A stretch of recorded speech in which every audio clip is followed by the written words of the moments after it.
بسم الله الرحمن الرحيم نحمده ونصلي ونسلم على رسوله الكريم أما بعد عن بريدة رضي الله تعالى عنه قال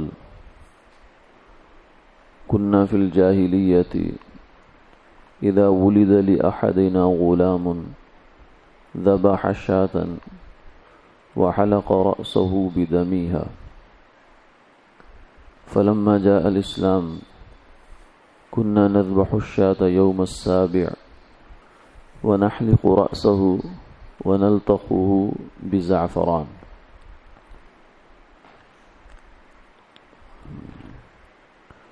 حضرت بریدہ رضی اللہ تعالی عنہ سے مروی ہے کہ زمانہ جاہلیت میں ہم میں سے کسی کا جب لڑکا پیدا ہوتا تھا تو ہم اس کا سر مونڈتے تھے، ایک بکری ذبح کرتا تھا وہ آدمی، اور اس کے خون سے اس کے سر کو لت پت کرتا تھا۔ جب اسلام آیا تو اب یہ تھا کہ 7ویں دن ہم بکری ذبح کرتے تھے اور اس کا سر مونڈتے تھے اور سر کو پر زعفران کو مل دیتے تھے۔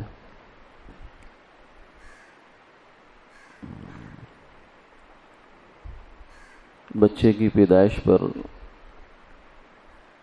شریعت مطہرہ نے جو تعلیمات دی ہیں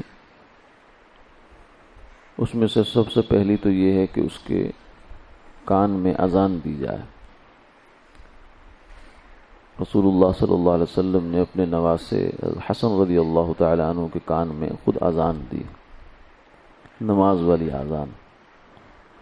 اور پھر اس کے بعد جب وہ 7 دن کا ہو جائے تو ایک تو اس کا نام رکھ دیا جائے، نام اچھا رکھا جائے، بالخصوص جس میں عبدیت کا اظہار ہے، پیغمبروں کے نام ہیں، صحابہ کرام کے نام ہیں، نیک لوگوں کے نام ہیں، ان ناموں میں سے کوئی نام منتخب کیا جائے۔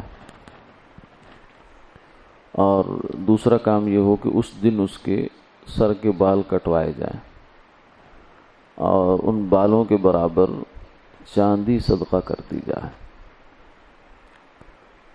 اور تیسرا کام یہ ہے کہ اس کے سر پر زعفران مل دیا جائے، لیکن اس سلسلے میں جو طبیب ہے اس سے رائے لے لی جائے۔ بسا اوقات موسم کے لحاظ سے، بچے کی صحت کے لحاظ سے یہ چیز فائدہ مند ہے یا نہیں ہے، اس کو دیکھ لیا جائے۔ اور پھر اس کی جانب سے اگر لڑکا ہے تو 2 بکریاں اور اگر لڑکی ہے تو 1 بکری یہ ذبح کر دی جائے بطور عقیقے کے۔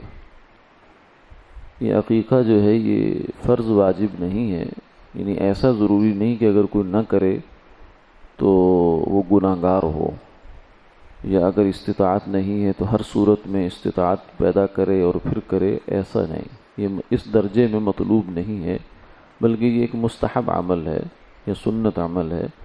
اگر استطاعت ہو اور آدمی کی مالی استطاعت اجازت دے تو پھر یہ عقیقہ کر دینا چاہیے۔ اس کے ذریعے سے اللہ تعالیٰ بچے سے جو ہے بہت سی آفات بلیات سے اس کی حفاظت فرما دیتے ہیں۔ یہ ایک عمل ہے جو برکت کا باعث بن جاتا ہے بچے کی زندگی میں۔ اور اگر قربانی کے جانور میں یا بڑے جانور کو خرید کر اس میں حصے رکھ دیے جائیں تو وہ بھی گنجائش ہے، کیونکہ عقیقے کا حکم مکمل قربانی والا ہے، گوشت کرنے کے لحاظ سے، جانور کی عمر کے لحاظ سے، اول تا آخر جو قربانی کا حکم ہے وہی عقیقے کا حکم ہے۔ اور اگر 7ویں دن عقیقہ نہیں ہو سکا تو زندگی میں کبھی بھی ہو سکتا ہے، اگرچہ وہ اس درجے کا عمل تو نہیں ہوگا، لیکن اگر استطاعت ہو اور کرنا چاہیں تو زندگی میں کسی دن بھی یہ عمل کیا جا سکتا ہے۔ بس اس میں یہی جو طریقہ ہے یہ فرمایا کہ سنت سے اور حدیث سے ثابت ہے. اس کے علاوہ کچھ اور چیزیں ہوتی ہیں جو ہمارے معاشرے میں رائج ہیں، ان کی کوئی اصل نہیں ہے. اس موقع پر اسی حد تک رہنا چاہیے، اور اگر کوئی خاص بات ہو تو پھر اس سے علماء سے پوچھ کر اس کو عمل میں لانا چاہیے. ایسا نہ ہو کہ ہم کسی غلط فہمی میں، کسی رسم میں یا بدعت میں مبتلا ہو جائیں. اللہ تعالی حفاظت فرمائے.